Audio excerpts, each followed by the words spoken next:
O le nifo le whatawhai taulanga le tātou tapua inga le nei tai au fau. Manatu foi ia ua usi lau whaafonga i le whiau tāua le tali lei wa tōm tau waisi o tātou tunu u le nei tai au fau. Ia o le tātou tofi o le sunga ia au mua malu o le EFKS vaisala i le motu i sala whai pulenga i tuasau. Ia whaleo lenga whaaftaitele lau sunga i le ao ia mo le tāpenanga manatu lava ia o le ua tapena whaafinito anga tātou tāpua ingo le nei tai au aftai mo tālo sanga aftai fo i mo le whiau tāua le tali lei ia ua longo puia di eisi o tātou tunu wale alfa i mai le nei tai au fau amatanga o whiau o le nei aso amatanga o whiau o le nei vai aso whaafo i le mau e tele i lau sunga i le ao walawa le taulua lua le whiau ngā luenga le atua ia mo fo i lo soifua malolo ina le lei ia wa fo i le tausinga o le nuu ia malitu malo ia whaape fo i wala unga ese ia whaanga ia le li nei vai tau ia le ngata fo i lea o le tapua inga le whalitua ma le ainga ia sanga whamanuia pia le atua i tiu te mawhaiva ese ia le tātou pulkalame o le Talofa Samoa nei tātou toe au nanga fo ia lau EFKS TV o le televisi lo ainga ia o tātou toi mafutai foi ia e pe o tātou mafutai tai o tasi ia sunga ia tāvita tau whai atu tātou polkalame nei tai au malo se fo tāvita maro le aroele se fo mnuia pule aroele arosu tai au alo foi ma polofa le malo tātou atno alo se fo mnuia ia tātou io le sa no foi o tātou whaangolong ele folo ia sunga tofi ia tom tawinai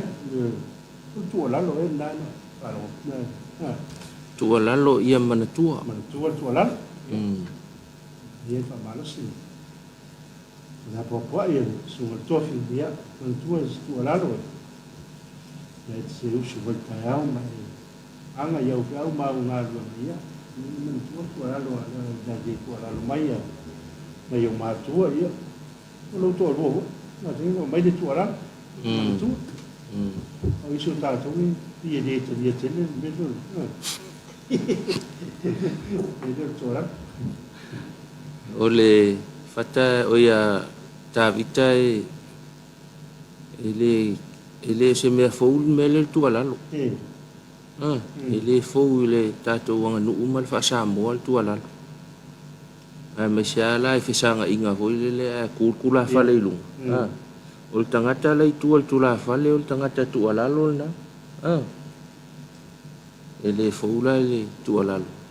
ia pensa no tavita ia mana tu alalo le nganga le yaso fe au manga luenga fenga ia e lam mal fili fa so songa me pena e vai le tu alalo le ngang pa ia ia mana tuani ni aso fa te se fe amado ni de se alonga ko tau na vai fa tau vai tato ni ai fa tato foi meio eu se la ia la mo fa Samoa se fa la ko io fa mo mo te le wa fa dia va le tomu ko tanga le e tu ora lo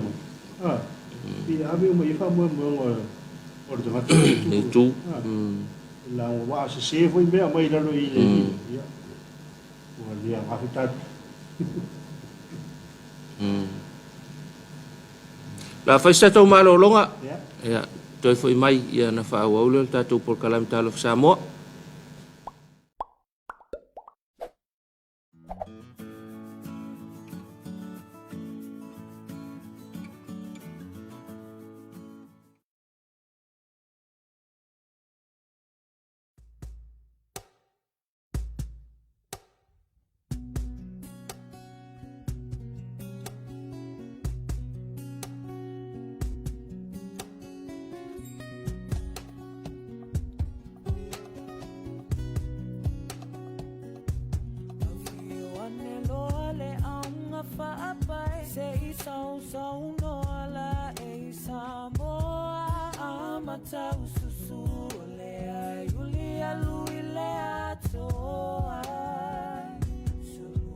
malo mama lua ile tuinga salani le ua ovale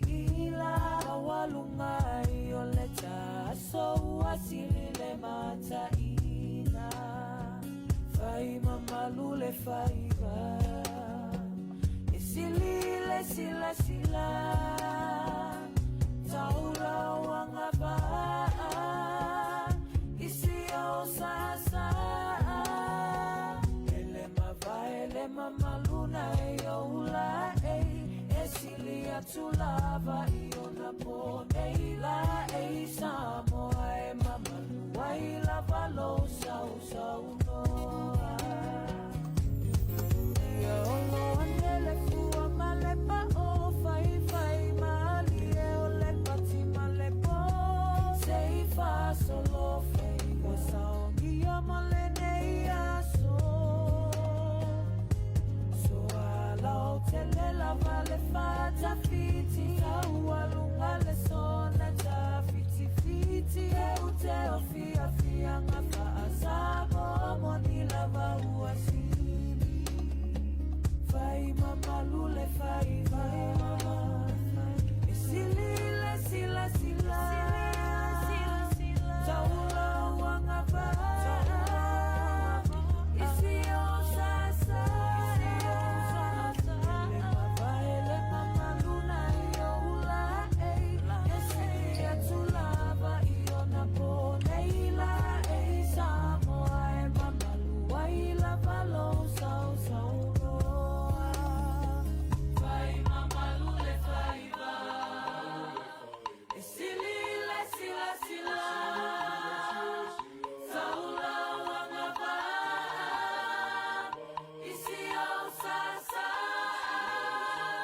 Ele mamalu na ioula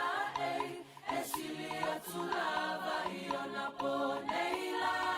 Samoa mamalu Waila valo sau sau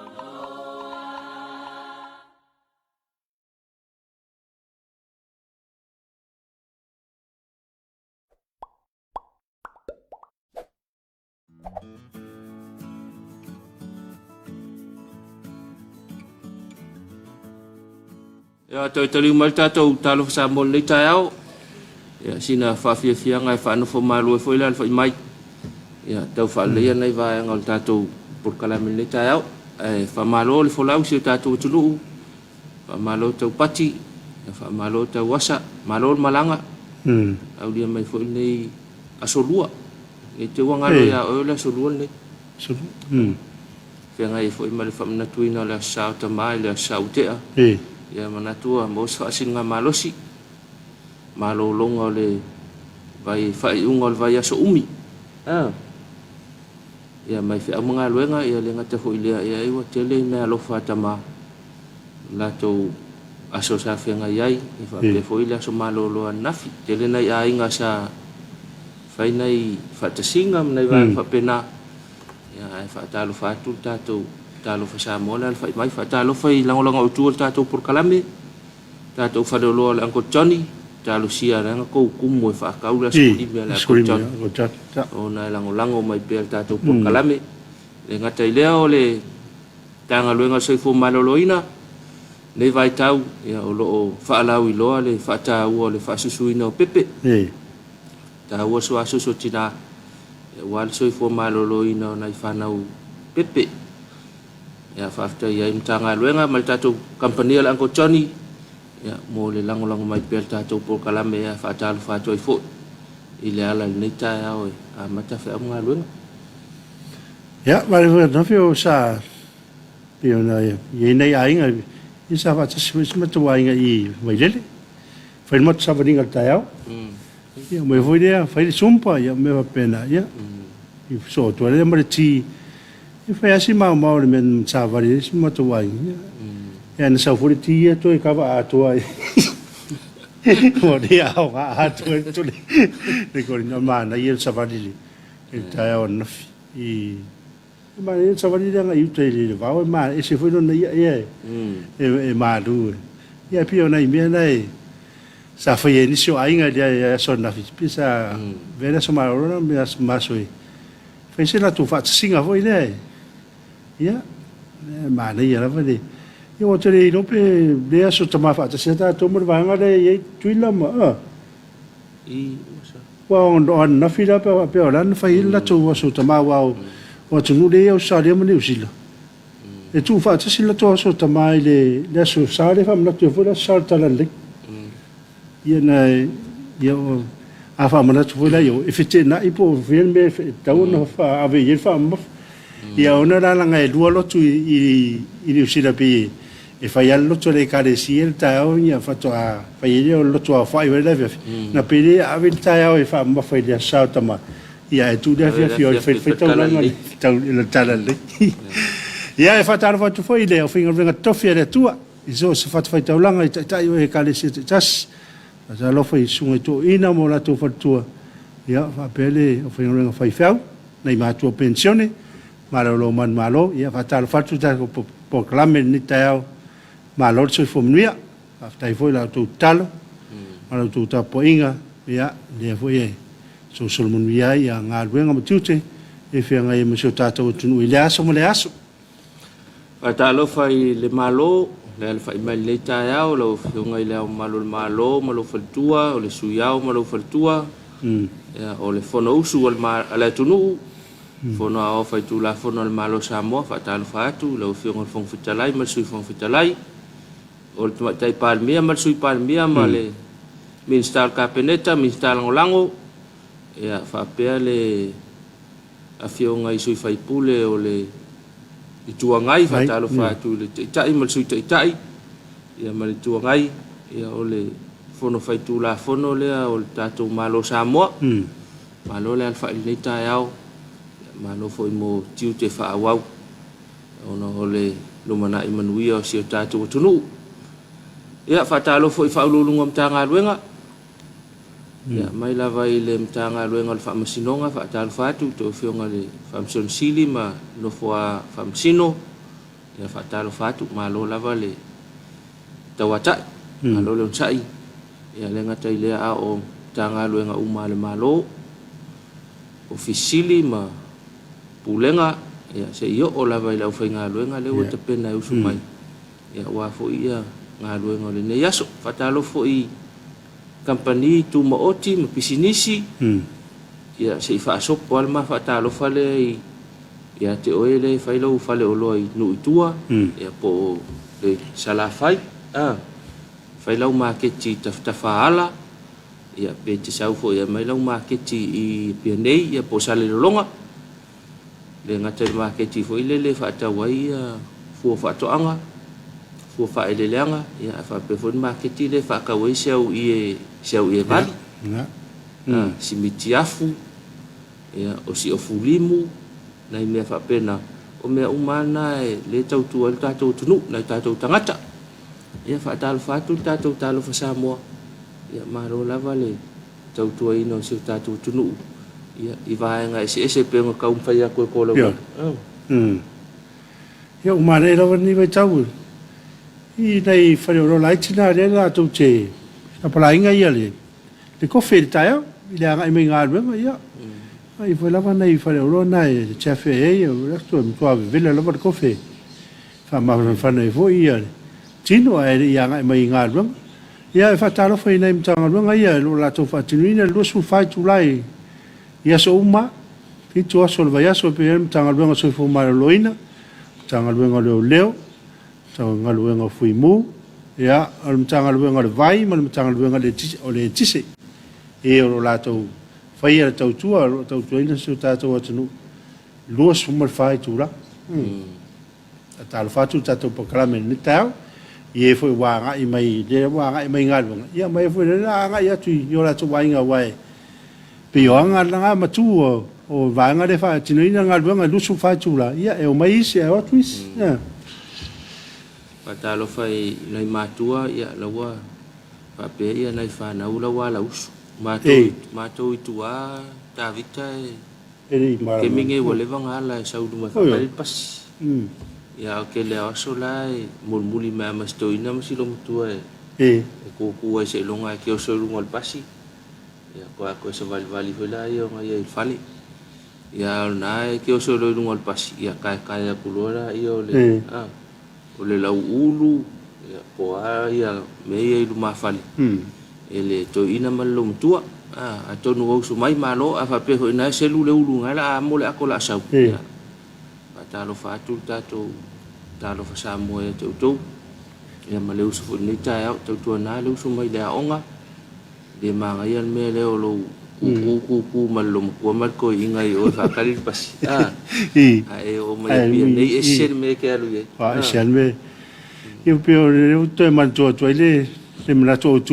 ta li me lo to la wa pia ta sauda nga ya sola e fa le tonu lo sa ta mi o tonu le nga fa pe mo ta la fa ya nga ya bo stato te lo nga inga lo na e fang wo lo ba lo to ba lo tina ta se mo se e mo se upu ya o ya te ri ya nga i da ya pe o fa ya tu ya pule ya ele o se tu ma se nga ma na ya na me o lo tu mo se o tama po lo tina ta fa ta le pas ya e o mai pia yo la atole na sa mo la atola la vai le i tu mo o fu sui Mana ya oleh aku. Wala var ku mayar ko inga malo mo ko. Ere ka fai mai ka wala valang ku olfe au kele ang ha ka ngai ko sa mo. O so kasia la lungal pasi e ko kilo kasia la wa saud pas. Ai ko kilo la yo ya. Olfe au kele ang mo le mai ko inga malo mo. Ya se tau na ane ta to fa na wa onga. Ya fa malo si ko le ya so onga. Amu yo ko leng malo lo ngas. Mo las malo lo na. Yo ko vas foi ne lo ta we manga le vas pupu. Vas pupu. Ya tau na mo tu di si ayul fa ingon le tau sanga. Ya wala va ia fenga i ma onga. Ya ol talina tali tuat ele fenga ka ngo ko fa fo iku pel ko inga malum ko le ya ol kali ko ya ol li pokyo le onga le va ku li poki ya. Matua ile leili poti ya wal pe li poti la finga le sko inga ho ile le ya baku ya li poki ho ile le outstanding me ke ia pa ol por ko inga vai lo ngai ku faf ya ai tu na ma to wa tu fafo ai tu tonul fala Ole kusa le ya la wa ngale fata ye ma to le fata le pasi ya mal au wa ngale mo di sa or ka vale ku ulu mo le fa ko al pokwa yo ye mo se yo tal no voi la por merenza no è pure milo lipot e me voi va tu lipot le me va tu lipot va tutto information e vai de fa mai vai tele ale ni lo po ame mai tai le fai vai ke ale le vai te mai ko ki kilo de me lo mo ko se mi fu ki kilo lo mo ko so le vai te vai te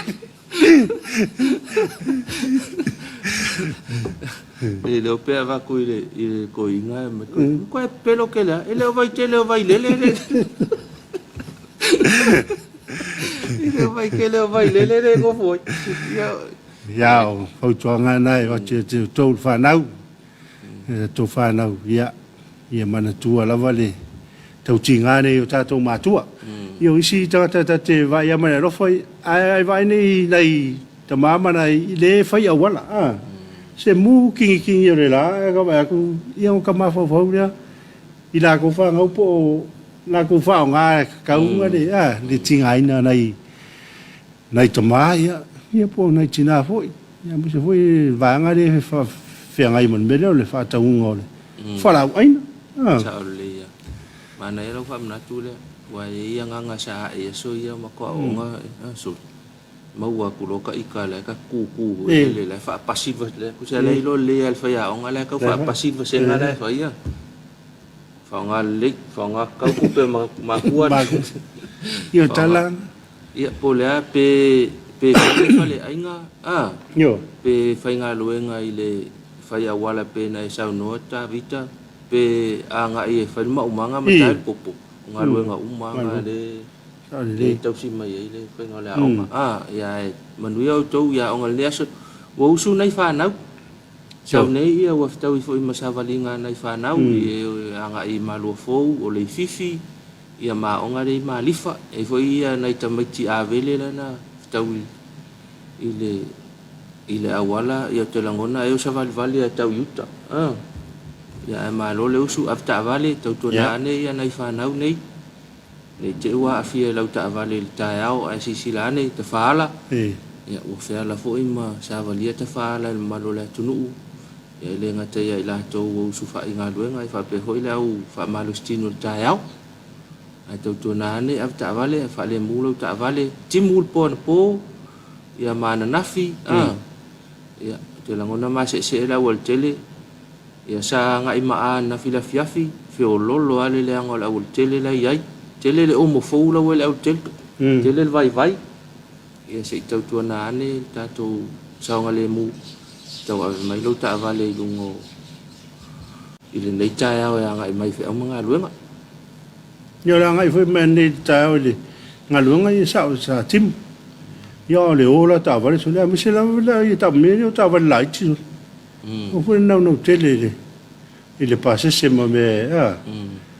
ia ma me le simio ia fai le se ma lo o sunga la ta vale na ma mai nei ta so le na lo fa longo tua o lo pa u i me foi le yo atto no le o le i no po fiamo se me fa pena e na me i no fu fa pena le tongia ni ai ia o sus malava da ngore tau tongia ia e fo tot pe ai lo le o le wa mo le lava la marolo ia sidi lo su le to ainga fai le sama longa wai te le lava da fianga pe a tupu se fa la ve no le ala tele va ia mo fu lava le sa ile il tu ranga le tau le io mana e foi ta tu te na e fai lo no la wala e tau mai le tu le masau o le te va ve fa tu la ngai ne tau na lo le ta va le no e me se lava wala ia i no i tu o le te lo atavit e lo po la ka fa o fo la ka va le na lo mai ka pe se va ai la ka male sa o la walu lo ngol me le ta toi fo la ngai fa pe ngai se ka va fa pe ngai se ka fa pe so ka ngoi fa o fo la ka mal se va ai la le alu la ka va le ngol ele mis ya le ya la pa pe fa yo la yo o sa na ia ta va fa pe na se ta va le sta mo to ale fa le to nuari pa uri nuari no va lo ngo tr e gol lo to ai nuari vai le ka vale skanga ke perlu ai vai ta vale si estoina na te perlu ai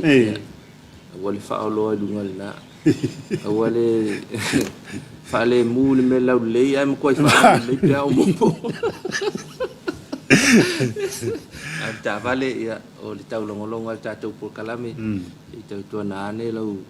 saunga le mu lo tele lunga tau ave ina lo ta vale le ngata foi ta vale ya o ta vale la pasese ya fa pe foi tau ave ina lo lava ta vale mana tu le ye la fa nga luenga e usu mai tua ya ma piki mai ya le au a onga nu ya fa Talofa tu fa pe o ma wo melta tu por kalame ya ole unanga ta ole unanga ya so soani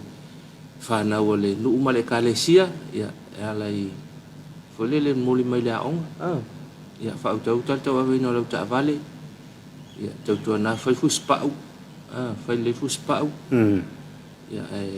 tau mai ta vale ya te langona fa ngata te langona foi la wala le tiavi da wala kolosi le lunga tiavi ya te langona fe lolo nai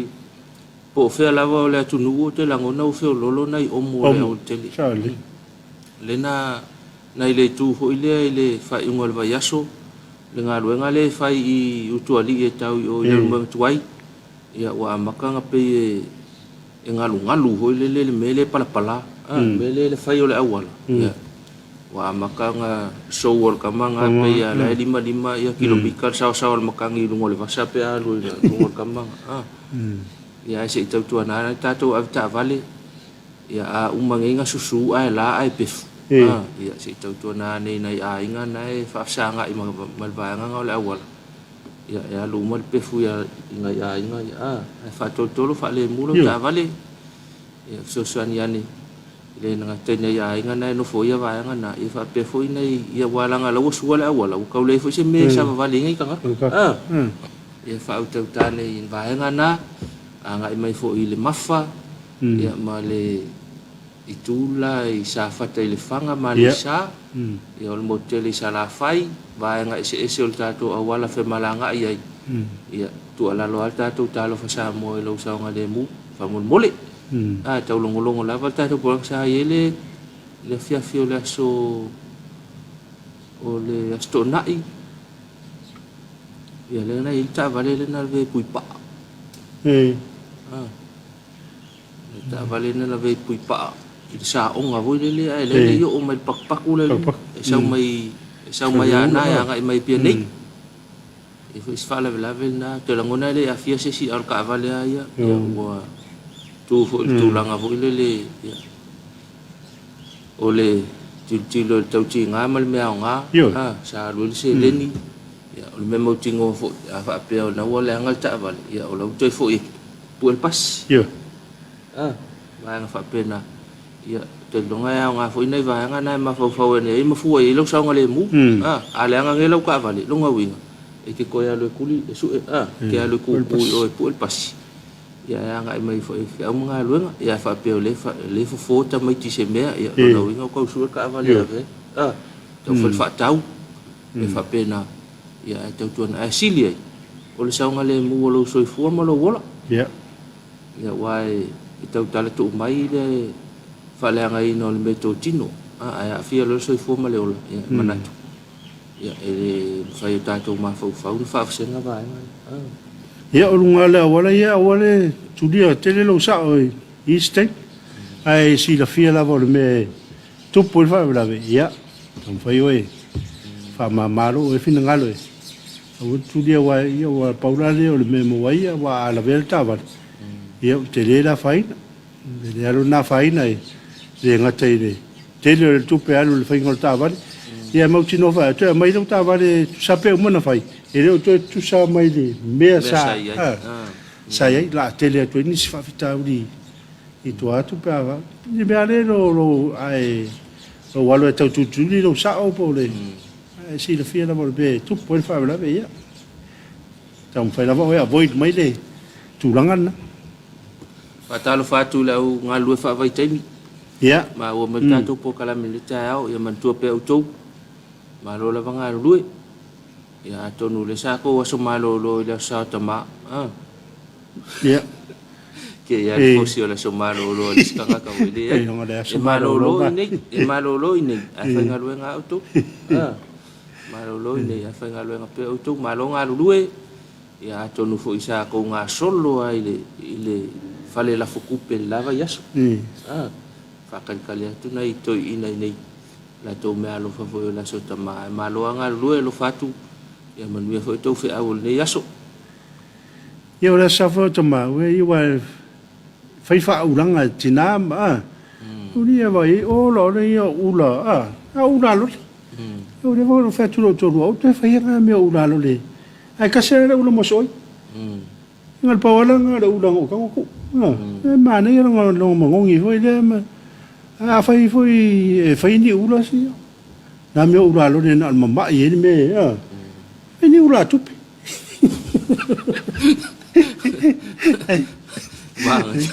ma ya lo mai pela ngonga fo ya ele kai fai ki o se pe ngale fa ku pe nga ma ya le fai ele ngale fa ku pe motua Pole ada kupe ya ini kai ya fai ki oi si ala wa ula kupe ya ole mel na ya ko nga me foi le wale o ma ka mai ki fai fa ka wale wa ya o me uma la le fa ka mai fai le ula o me uma le fanga ko la ula ki le fa wa ula ko wa ko nga uma lo ku la sa le wa uma nga ula mai ya ko sa lo ko va ku le vai le poco la ula ya si kue fo yo to ia el fa na ia nga i lo le la sa tama ole la so ne ta fa malostino le ola ia ane ole ta to fa malostino le ola ia mana I whera mta le amata o lo waso I sina whaamalo stino, e le ngata ia te oile la e usumai. Ia whapefo ia le tau ina malo mtuana le whaamuli fale, mai lato uma,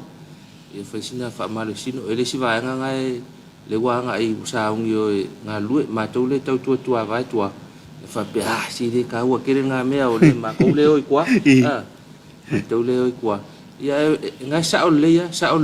ia e whai pe sosoangi fo I la wanga ngai pe angka, e whai.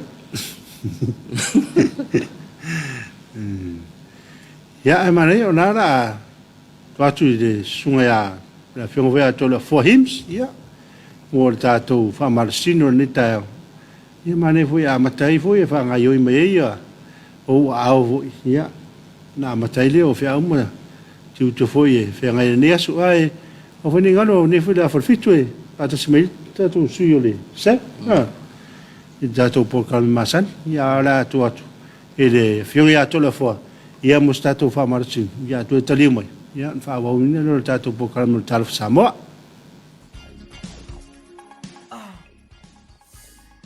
Uso, you all right? Is there something happened? You wanna talk about it? Yes, if it's alright with you. What happened? I think I'm sick. I'm not feeling well. You want to go see a doctor or nurse? I think so. Okay, let's go. Okay. Understand and support each other by talking openly about these diseases. Nothing is impossible if we give each other support to talk about it. Getting your tests done and allow appropriate treatment if you are positive. Do it for ourselves. We can be safe from sexually transmitted infections together. All we need to do is to Talk it, test it, and treat it. It's as easy as 1, 2, 3.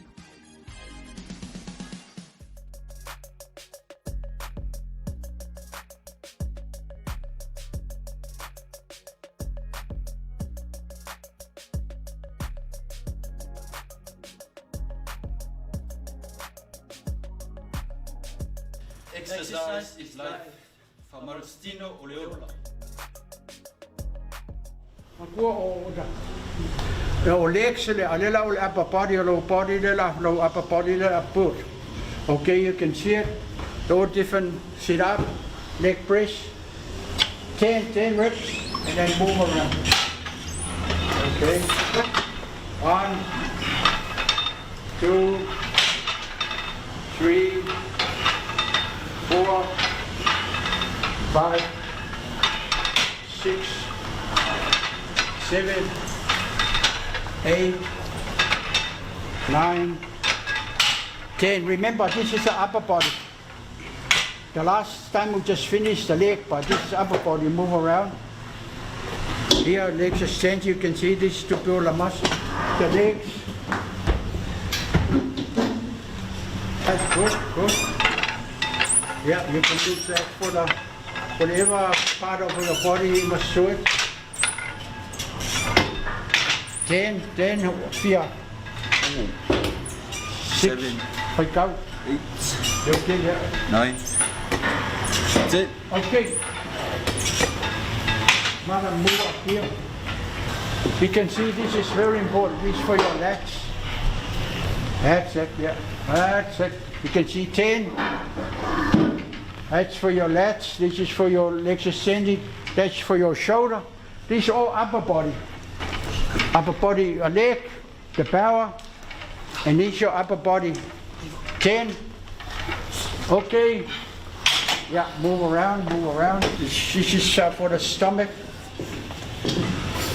Okay. Let's go. 1, 2, 3, 4, 5, 6, 7, 8, 9, 10. Good. Go. Move around. You can see all the legs, the stomach. You can do the back. You can see the shoulder up there, the chest. So this is all upper body we are working on. The stomach, must have a good muscle on your stomach because this will control your breathing.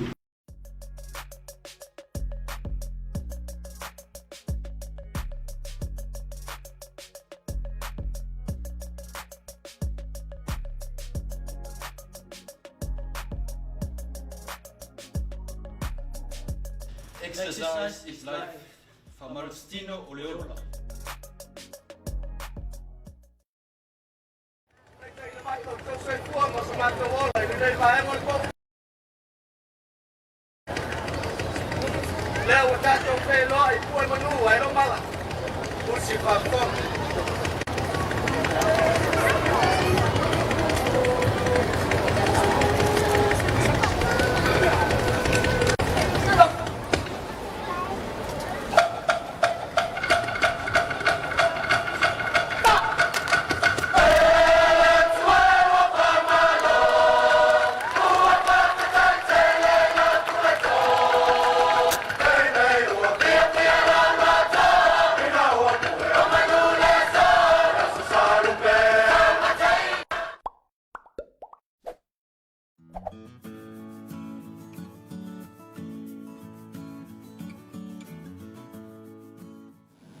Pea te liu mai tātou por karamel nei tae au, ia e whapenga lava ngā o le sorua. Pea e wha e sa o ilis koi inga whai wha ili hoi lele. Pea e wha remik. Ia e wha aftai sunga ia whionga ato le afoa, ma tātou whalkoleni le Hims Fitness Center. Tātou por karamel wha malustino le ola. Ia lango ina e le tanga luenga le soifua malolo ina. O le vaenga le HIV/AIDS, o le vaenga le kanesa, ia ma le vaenga le TB. Pena silsila mai e le tātou whalau iloa nana latu. O le tested, treated, so free tea, le kolu tea. Kolu tea le, I le whalau iloa. Whalau iloa le soifu maroro ina. Ia o nei vaenga na o le tātou o le whamalustino le ola. O le sini o le tātou por kalame o le whamalustino o le vaenga o lau soifua. Ma le tātou wola. O le tau sami pāleni, o lau tino pāleni. O lau tino momosi. Mosi, ma lau soifua whaaloa loa. Ai ia. Ana ia le whaingoa ina le whionga tōla fōa meana. Tino momosi o le lo soi fu fa umi foi le ya na o mai a foi tonga le so to le fo o le fa mar sino le lo no va nga lo la nga no inga ta o na fai ya so e se me foi le e bisi te pe on me me ai vai mo tino ata to ta onda to ai ya so e la ngona fi ai yo e la ngona fi ai fa pena foi na o mio foi al tino ia le e se na fa malo si ia na e mo ila ia o lo mana ia e te foringa la titi e na me na ta ole tino mosi ia foringa la titi ia mo fa umi foi lo ia lo so ia foi me foi se ta o mo foi a kasiro kolengi u fia so ko fa ko ingo lo kasi kolengi fa sur valu ia a kasi kolengi e fa po inga le so le wang alor ka nga le ni me nga de sa u fa lo a kasi le a fai kula ke kolengi ya fa popo le mawelesko inga nga fa popo la ia o lesi fa sur valu e kula o lo soifua ni se va fa sur valu kula pe a kasi kolengi luas ia wa luaso ia a lua la kolengi lo inga kasi lau kolengi wa lua aso e tapo aso kasi o tapo aso lo inga a lua au kolengi ia lo fa aso lo inga sulongo i kula ole filosofia nga skola nga lo nga winga ai kakawala nga kolengi aso lo winga a fiku aso ke kolengi ia sa o lor kala kuspa ia fa fitu ni fitu lo soifua malolo ina malo soifua umi ia le filosofia na ato no foi fa tu pulangona ma fa ma ite ya tato tasi lau fa malo stino laso ia o fa sul valu e fa popo lo soifua le ma wole sto ina le ola na ia Mausole Faamisionare. Faamisionare. Alta malo ta vitole soifo o Yo matu. temin. Ya. Te fu fa pese si mai fai fu nga meo ya. Ta tu te o mai oi. Ta tu te o mai leoti. Ya le mere ya umina. Ya wa te le ne vai ta ya wa de. Wa le fa tu ranga ina la vai le. Ya te le isi o ma le. Soifo Talofa. Ya ono le le fa tu ta ma ai me fa pe no fa tu mai le sunga ya por la fiona foi a toda for hims ia mo tatu fa malstino ia o leola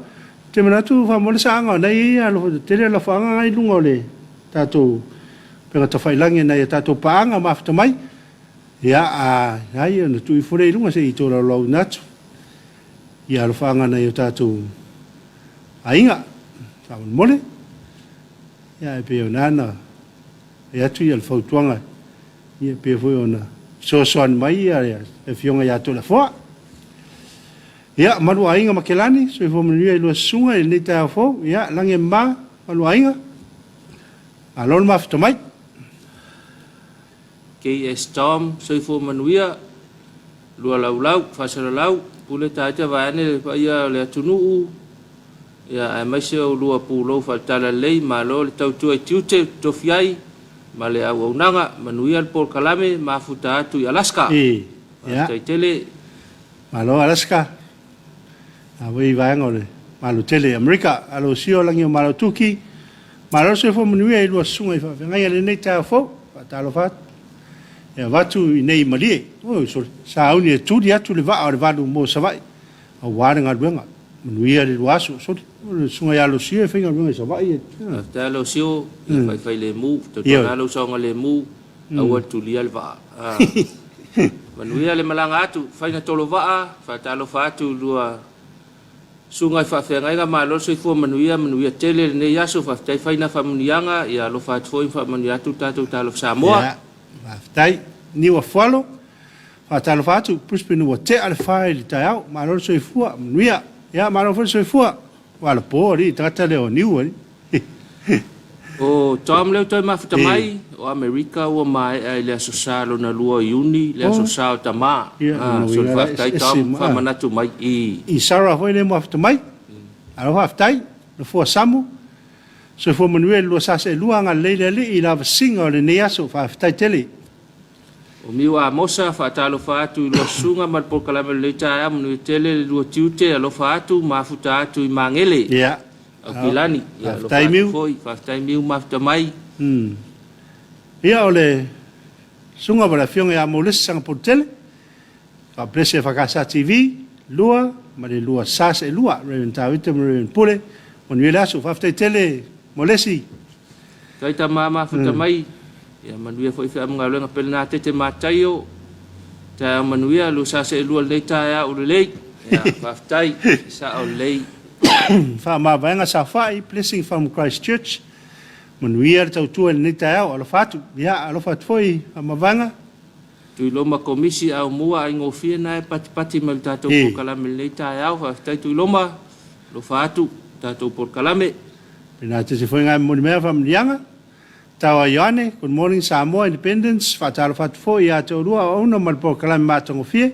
fa maro lava molo tu tua a wan mai mo atu na yo tatu tangata lau tele i tu umo langi watching from California maro faftai maftamai pelna tete to maftamai ale mau ale pasi pe a pue sawa le pasi ya malo pulem se va maro pelna tete aro maftamai ya ma pelna tete ana se maro se mau sa le sa tau fai dua ula kala fai ula kala yo chino ariu le oila o lua sa tele ana vai tele ila na li poti le so paro lava le chinau ya lua tala lava le ula mana ya ma ya le ula lua kala le kakangi sa pe ala ke le lo talo fala le sunga pula pela sunga malo lava so fu maua malangi mama ya le wa foi wa batul fatalo falta ya fo ia I Brisbane wa uloloa wa le Brisbane so le ka mai ngai la ka mai pine so tai pe pine mo la va no afe mai nei tato tato ofisa me se malua ka la ya ortina ya leutu talwa so manui ya lo sunga ko seta o le lua manui lo pokalame lo fatu aftai tai leutu aftai ma aftai ya ta tonu ore paureo tau le ma tato temi tau le ma tato temi ya le tato panga foi mo mai o la to lo fanga mana ia nei pa anga ia wa fa tasi mai le wa nei tato tunu ya wa ia tau manga tau mai ia mo fa sin nga malosi tino ma fa malanga ia ma futa mai nei ai ngai nei se tato tunu ia male ia ma nei o se ma to tunu si tato tunu o Samoa ia le tato o tau mai ia manuel malanga mai ia manuel foi ia tau manga o le ia nei tato tunu Samoa ia male to fo ia tu ai o le wa tapena mai le tato o fai ngā luenga mai tātou kampania le SAP, tātou whalauloa le SAP, la tau whalauloa masani o nei tāi au, la fai se marauronga pu'u ua, o na toi fo i mai leo le po kalame, tau nu mai le au fai ngā luenga la le leile, tātou whalauloa le SAP, ia mo la tau whalauloa le nei tāi au.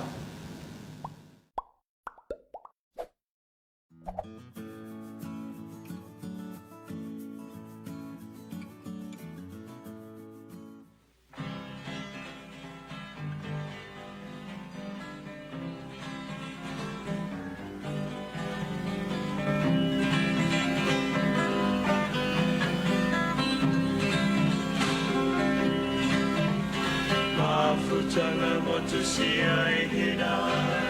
e whaano ano na wihinga tua macho mai hinga whaangalo mo te leina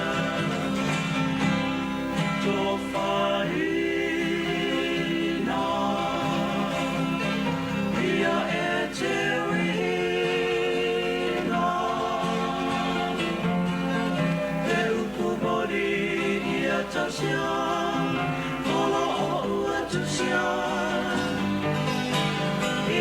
Sipaya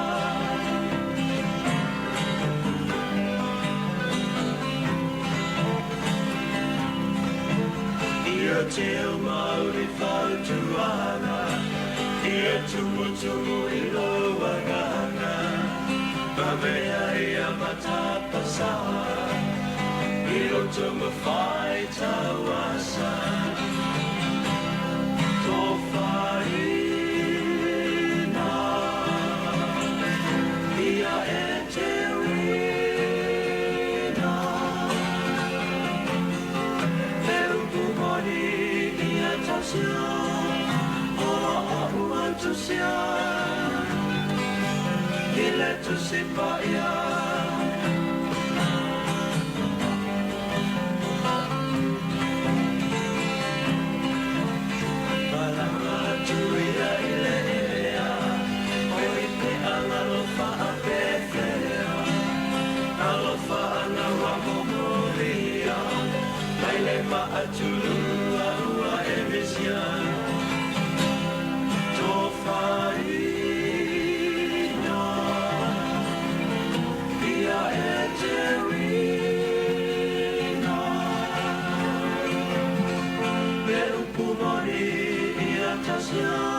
tu si paia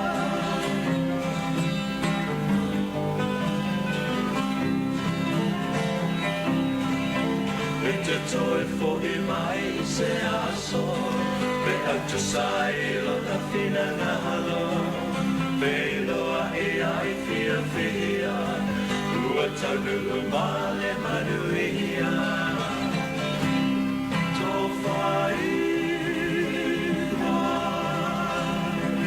ia e te wina pe upu mori ia tasia a ua tasia ile tu si paia ola a ua tasia ile tu si paia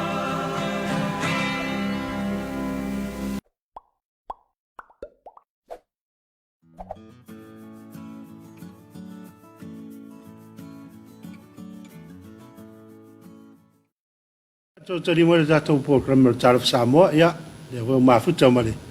mai tai arona, ma le tātou company anga leo le SAP, ia,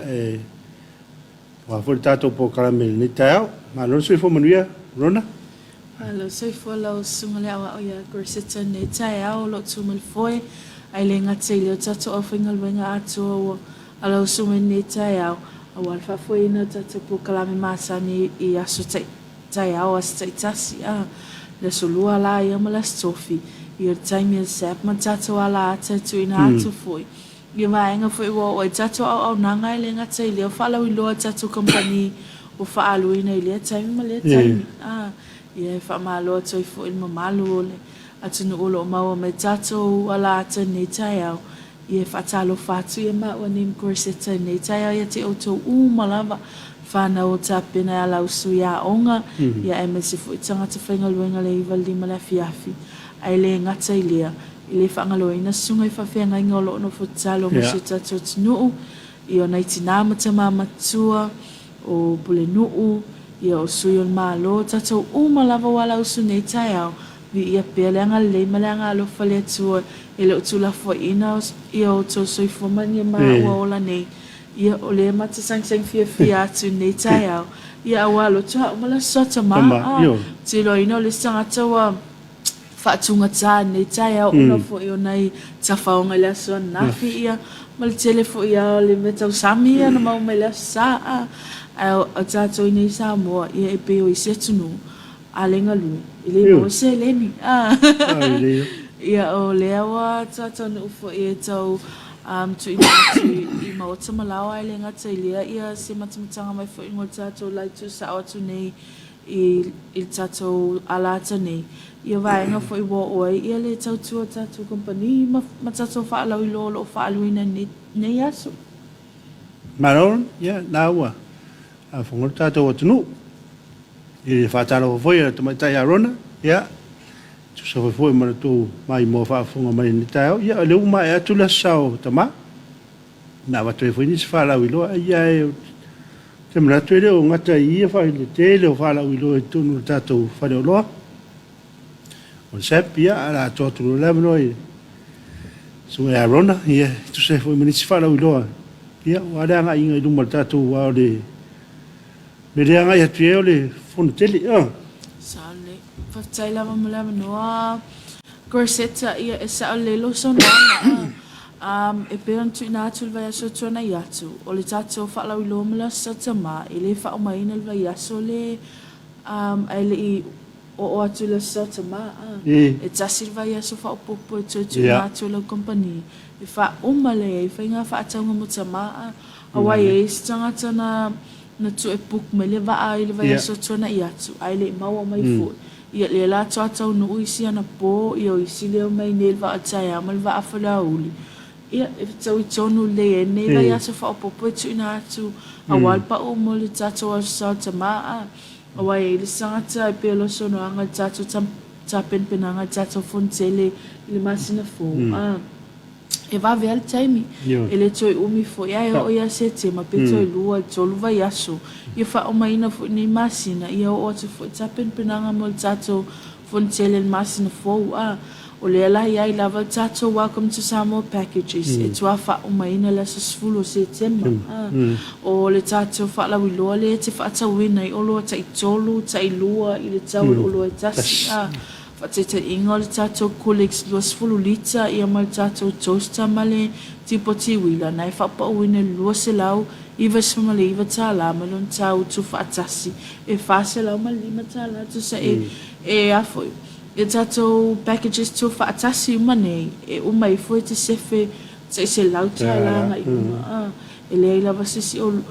tātou package i lalo i fuma se lima sutal a se le ni te sefe ina mai ai. E tele lava ia vaenga awa, e le ngata o le tapenanga atu tātou ia mai nai oi mālua. E le ngata i lea o isi fwoi ia tātou awa o le asa uni o fwoi tono la onga. O lo ia tātou pusa aisa, e le tātou pusa aisa e tu whaatasi ma le tātou o ngā umu kesi, e kesi atu o le tātou o ngā umuni. O lo whapauina le tātou package lea, e te mawena o le lua awhi fitu se launi masfulu. O le tātou pusa aisa le kuliks, o le mato i te lea e whas se lau lua sfulu lita e le tātou pusa aisa. Telefone a inga na watu i le asu tō nai. Ma nai a turn up le tātou whalau lua le tō nai. Tō i tūmu lava. Tu se pe ona tala tu sa o pe masene matal no atu misin mana I tātou pukalangi I tai awa sa tasi. A ta o tu no malo tātou tunu o tātou whalau lua. Ta puni le tasi I aso whapitoa. Ia sorry e le tai ta puni se tasi e pe ta puni se me o le tolu anga I le wha ona o le tamu whai lava tu ina atu le au nanga I whamali e ina o mai mamalo e tātou tunu awa e le sangata I tele lava me wha tau nuu I le tai awanga I le au uli ai o oi fo taimi o loa ta tau na whai e wha ataunga mai o le tātou whaleo loa e wala talate te me tapuni ai e le ai ala se toi tuli e se ina mai talia o mata to ofinga luenga ia tangata wai pole ale te fia alu whale I fia o tupe o mana tangata lai o atu lopo o tangata lai tuai atu tangata lai pita silini te le alan whata le aso atu korsita malesi va enga e tau fifa manatu o tūlanga lia awai sangata fa mai o walan tua ia tu ona na umina tu le kiu ile fale tupi o le nga tonu lava le tatu online sale e te le tau pole foi tau lafo mai tau o sio ai ngale ni tau fa atale le kiu awai o lo es fa pito fa pene e te tau ana tu muta tau fale tupi alfa fa ngo fie ina o le tūlanga o tong sa ama lava le atu no po fe lava le atu no le te au maua I po New Zealand Australia po America fo so se mea lava ke lo pelo e au maua o lo ava no tato Samoa markets tato website tato company lenga te li tato Facebook page e fai me o fai nga whaataunga na lava ai lava awan meta o lava I tauna I ai pe a wha pe o nei te whaanga ina mai tato vainga online o lo PayPal account awai pe o le Venmo le o America I al whaanga ina lo PayPal account e to tongi sa o mai lava ina lau whaatau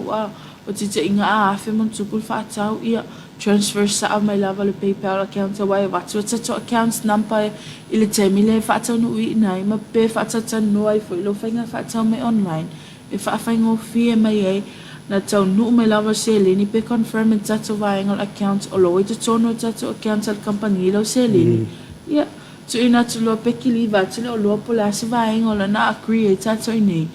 pe kiliva ina tu pe o mai fo initial ainga pikina tu ai le to ye se polenga I se vaenga se leni tau lafo mai nei pe awa e mul mal tuanga ne asin mana I fo I vai aso tona I atu ele tau ta o atu fo se leni na te lela fa ingon se leni le lo se tasfe te mau tu tulu la vai ol falo lo na viu uma camera se tatu falo lo ele I sauta male ma se leni tona tatu company lo pole taimi na alu SM mal fal tu pe fe fo se vai ngana nga ina ia ai te lele se leni tu so ole awala le ole tu ina atu e fa fa ingo fi awa ole pawa le tala o tanga te I fa fo na la fo mai tu pe fa to le le lo le ai wa tu fa nga o le popolenga la le amale awala fo o lo se fe ina me tato company le tupu fo yo nei tu langa fa pene se fe oi se fe mato fa faingo fi tu na tu lo yo mau te mau la Ia nau a fonga de na ola fa ngofi ia ele se me ia me se foi nei tatu wa inga le yo io la nga du e vo e tau sa idia se le ni ia ele se me le na me ia Talofa na tama ia Talofa foi na tanga to ia va yo na wa be na tanga ia tupe ia a foi se tupe tele ia o me mo la town fai ole fa fo va foi sa idia wala to sa idia tanga tai e ona le sele ia mo se o ne ona ora stona ia ora sare sa o toma ia le wa batu ia wala fa fia ia fai fa tau ia voit foi nga me le ku kiuma ia mo se na pe antano ati o tato tu ia e tu wa ia me pe last minute foi ia na tu puede ia de foi lá na fai do me rona nanda o te mia te puniele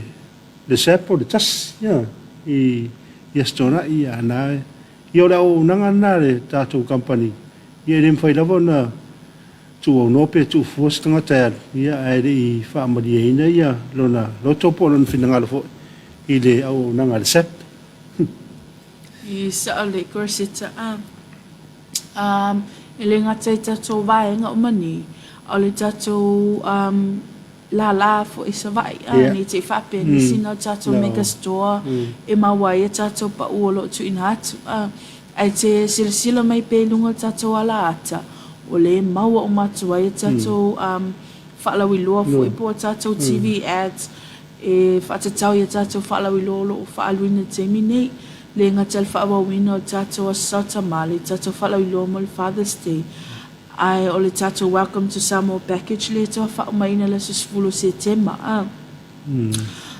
o tato whaalawi loa o malane e maua o mai tato lala taitasi e le ngata tato lala au tūle megas toi tonga fofua o le tatou lala se apai tele ai le ngata ilia o le tatou lala i lo te mau ia ma le tatou lala au tū mo le tatou mo tele se la fai le tatou ANC building e whaamaloa toi fo i le sunga le whawhianga inga ia fui maono ia ma le whatua ia sera nei tula tai au ai le ngata ilia le tatou awhinga luenga o mai il tatou sap savai branch in nei tai au whaamaloa tia te o tau ele ngata ilia whamalo te fo ia pasta pi, mama Queenie, mama Nino, ia o mato au te talo ia mo tato company, le manuia tato company. Awai se ase ama isi si ula whinga nunga la, pola ato te leifia, ama on tangata mai, te stasi, ia ele mai la to e mai ne la to walo, ele umi fo ana no fo to e o mai, ole pawa le o te talo te loa ina, awal mato te mai te ipule foi, o sangata e whatotua i le li, o le tamo whai to au whinga luenga whatotua o ma au whinga luenga ma tuanga te talo ia awane i tupu se vesinga fo i poani me alia e mai i tato atunu fo i ni vai tau ia awale ia i fua tato ia company ina au whinga luenga lava awa tatua ina o si tato atunu e fo i lalfa moi moe tato company vai asuni il mato corporate table i whaia i Gym 1 i le stona i tore matu i tore matu i te lona pinga tanoa toi fu tuanga ni ati mana i pea i to tele ia tato ofisa le malo i ale ngata i leo tato ofisa tuma o ti toni si tato tunu i la awa i fo tele mea ai tele whawhifia ngata pena me leo company e whapeo i eisi si o mulo to a lofa tele sab ia le ava no tatou lau na le afilo se lau lava ia le tau le tatou lau tasi a whapeto valu o tō ia na se lau lima sifulu o tangata ma ua tau lau ia ai tele mea ai mo fo i le taimino atu ai tu ina atu fo le menu o le matua i first class al menu na la ata pena mai e tatou awhinga luenga au na isi a wha moe moe ai le ngata ilia e le tatou wha moe moe i le aso tofi o le vai aso nei ma le tatou komisina o Peritania fo i tono Samoa ai le ngata i leo le ofisa o leo tatou matanga luenga o leo tonu si tatou atonu e whai e la tatou donation e peon masani an matatala noa toi fo i ma le tatou ala atane i stuangane fo i a mate ma na i si tatou sui tai awa solua ma solu tai tasi le na tu ina atu ai ia le Lea foi. Talo sanga mamalo o tato atunu. Ni tus pa ia se lua se la mo tato tan malala prison. Na yo sumtua ngane lo ia itua. Le la la fa atunu uina ile asotofini. Ile tato fa mo le ma tati awai uma toi foi. O te lo ina ye foi tangata tato ala atamuteo. Awai atu uma fa popo uma toi o ile vainga fo le media ma te malanga tasi la vai tua. Ia e fa atunu ina tato fa mo le. Ai le ngata fo ita fa atunu ina o le sifo ia tato collaboration male tato kumesina Britannia ni Samoa ai le ngata le tato mtanga luenga o leo o nei vainga uma po tato community project here lo involve tato company a wale benefiti ina o nei tangata i tutono fa la putonga nei a wale ngata tuai tan malala au o tato fa la putonga pe o le so manga moe poponga tia tato Samoa victim support ai le ngata ile o le tato for my fale mai ia tamaiti le vainga fale mai le tafia ina tato alo la i timi whanau le whaawa wina bea ia tato close donation po aini ainga po ni vainga foi o lo o tau tu ese i ni lato lava ile tu whaanga ina foi po ni toys tu si whai tau o ni ata man vainga whapena o lo ava noa i le tato donation box i lumo le tato megastore e tu ina mai e lo donation e talia maleanga whaftai se vainga umalava i whaftai atu ai fo ina isi usum tuangane o umantu ina mai la donation whamanuia lava o te talo lava i tato company i whamanuia o toi e le tato to soifua awa lo to alofa ma lo to sosoani mai fo ia te matu ma matu polo ke te lo fa awa wena pele te male taimi au isila ia vainga ia waile umi ele toi umi fo te to ia o ke topa o le tato masina e so tau awa fo tato company ia ma le tato Samoa Cancer Society awa fo il famana tuina o le tato cancer awareness it tonu si tato tunu e tele lava la ia polo ke te whaatatia o umana tu ule kālena tato company e taona o atu le masina o whaataunu ina tonu tausanga jas ai lana lo tato o mai le masina o kusu ia o le masina lava ia mo le tato sumtuangane o lo o ile tan malala e foi wai e si tato tuangane mau solo ia o mo fentina mai la to canvases foi nai o susi e foi ata o kasmana yo ata o le tato polo ketilana le coming soon o le fai ungal ma nei i a wifi la o lo atu la vai lungo tato ala nei foi ma lungo tato i tu lau le Facebook page tato company ia le tato fa mo le la fa tonu ina mo tato mai nga foi tan malala le fa ungal ma nei al vai aso la vai nei ia o tato donation tu ina toi fo ia tus pa ia fa fitaya toi fo ina ia sumtu ngane na donate mai fo ia I si vai nga tato tus pa ia ai mai se ia na I si fo vai nga na to anga share ia tato Facebook post na tu ina tu lunga tato I tu lau e fa lau lo atu ai mamalo tato tunu mo e fo mo lo to fi donate mai tus pa ia mo tato polo keti nei awa ole talosanga le na tu ina mai ele tato matanga luenga le o I tan malala ile taimina talalo I fo il tato library tu ai tan malala le God's Light Library o lava la tu si wa ia o lava fo masine fo nga ina na isum tuangani na tu spa ia le ngata ile fiso soani le o langa falitino na isum tuangani lo ia o lo langa fate kono losi o tu ina tu ai tato masini e va ai fo pani me fa ni la to research o le kamuta ina po o le fatu mai wina le o langa fa le nganga le tal sanga mai lo tu spa ia tu fai la va tato company awa ol mato itong tala va tu spa ia te minde le light tu fai tu ina tu tato donation nia ila Sofia va sunei pa pe lava ona e ia ni tu spa ia po e fo isi seleni fo yo overnight e toma fai ave ni polo ke tipo ni charities fo yo e ta fa mo ave ia o lo ava no pe ia tato company te so tai mai ai po a fo ia ni mai ngolo o toma fai tato company e tu ina tu ile o nanga po so ani fo ia ni vai ta awa o tato fa ala po tonga la vai o lo na mi la so ani te mi awa lo fa popo pe tangata e watu ai ele ngata i tangata lo maul ka nesa se tulo ia o na i fa na ma lo fa popo pe te tono tato to manga mo popo atia ia ele ngata fa popo ia tu o tato kolisi tan malala ele si me ulai awa ave o ma ia vai ngai ma me fo tupo tato langa e ti ma i fo tangata ma sui ai fo lo pesin mama wana isanga tele oton malala janga tefe wa isolo tia ya no a foi Talofa nga o mawala to nga dele mo wata titi ama wata to ya hermana yo le ole farchusi de wata ole lai pida lawo o ye terminate to no tanmara ya na talalo ia tato la ia ta sanga uma vai masino November e te tau mantu e nele umilama na elo maternity ama to mo elo tu ai te talalo e tato Goddess Light Library ia na fio tu ai fo le sungal komisina mo tato mtanga lwengo leo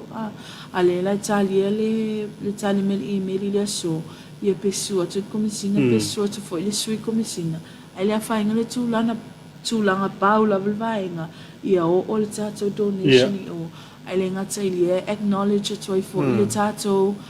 komisina mo pertani ni Samoa illa to foi pitula au soani te le la soani le tato komisina ni pertani ni Samoa so ile le foi tanga tolo tu mai ile tato British Icon ile ngata ile la finga luenga so if you feel la mama to inga luenga auto ile ngata ile o lo ia foi le tato awareness to ti e mai foi lunga tato ala ta ia the tato cyber awareness wai ngale le tele na puli e na tangata online ye to tele fo ini so to sia e so fo ma ola no ni vai nga o isila yo polo ke tele yo o to company le tato company ona o tato polo ke tia o le fa wa wina pse o masina fo e plafo semi luma e set mai tama tai puli ale nga tele o le komisina o Britannia to ni tato tunu o tatonga lui fa atasi ai fo I le vaenga awal te na tule o sawai no tato I lunga online ni te fa pe a se se e mama le vaenga o ma tu tunga pe fa pe e a fie se o lo se tasi fo I ona o fainga fa mata fo I lunga o penga ta fa ilangi a wele stanga tai o ti level la manga ona o tu fa mata fo I lo tu na mai ni se tanga ta awa e risanga te wana na fai ma fuolo tu leanga se tu lo pula lava po vai to leida tangata e po vai to e si me to vai nga to ngali e vai nga langa ile tal no ya lang tele fa pena te asin mana I to fa pena ai o isi vai nga ya foi e o le o to e tato tal no pa o fa te me fa ta no ina I foi ele advocating on tato cyber awareness it's a journal tato tunu our team they were just taking baby steps on a low fatwa mata for ile poloketi e lo awaya to el tato company but we had to make it big because ole tu pula va tono se tato tunu ai ngata ile o tono la lang sa ma wal pasene o tangata o fa mai na ola msoifua ona ole cyber bullying It's a tono masina tasi. Pe over lunga malima which is not a joke. O la yam soi fua ai na fiola mai pea etele se a fo vaenga fo o le developing a community pot sono fa la tunu e mo fa no la to fa ia. Ai wo to ese ona yo la to lo ono ni fa nga tulanga fa pe nei le lai uma o to fo ta to tanu. Awal fanga ina ta time ni ta ya ono o te lo ina o ta follow I lo mo ta promotion for you ia walo nei lo tato company te to lau tfape Yeah. ia miala na Yeah. lau mai ia Mane? ia iu lai le la wina tu lava I nei foi pokalame nei tai au te lo ina sa foi tuanga ni asin manai tai au ia tu fa popo atu foi ia ni se tulanga o tato ele ngata tato polo keti o vaenga foi o le a o ai tapena ngata tato company ia ni tato fa la wilo fa popo ai le ngata ilia o le soswani foi tato company il tato tunu uni foi vai tau ia ai le ngata ilia ia o le tu ina tu pele o le tato a o nanga ilunga tato vaenga online a o te loina si te me lo mai foi tato mo tapen penanga foi mo le te wila Yeah. a wa te titi alfa ta se te wila mo tato fon te le manu ia e foi nei mea fa popo o le a tapen pena mai foi tato company a wa tapen ina tu le mo tato pa mana tu ina te wila a wa to te le lava ni se le la fo e o mai fa tau te milia wa le vale to ai ni si po le alfa mai ai fa ali foi in New Zealand ma Australia ia ole can pe foi ngai au tato ye ne ole a mai la le new ia mai lo le popo a ia ona fai lo la o me natural mani te le to pole foi tau te tala se can a wai le lo pola le umita na ia pe to le ole apale to etun a vaenga o mane o le look forward mai tato company ai le ngata ilia o tato atunu ma ai ngata itasi a wal talia ina fo ile ona i tato ai ngol amalanga mai fo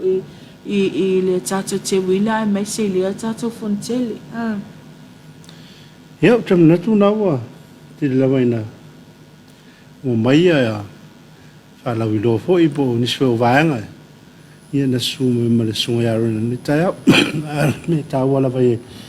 E te la vai ole. O me alo fa ia le o wa. Vai ri tupu mo le me ole. Fa ia se library tono se. Se me o se o lo ye ia vaanga le. Wa le ingo le sa fa ingo I ta fa ngato le o le ola te futa ina. Ya le la fa tu ava tu ye ia. Ia me te ia e tina e mo le ola te futa ina e le ngata le fai tau. Ya la wa tu mo tu spai. Ya e fai tau e foi. E o le tu avenga le ye o se fa mo I tanga te le ngata I ola to fa mo wal pe o mena tu langa na ai ngare va I ta to wa. Ia wa umba yo. A pe o mana ia la o le o me alo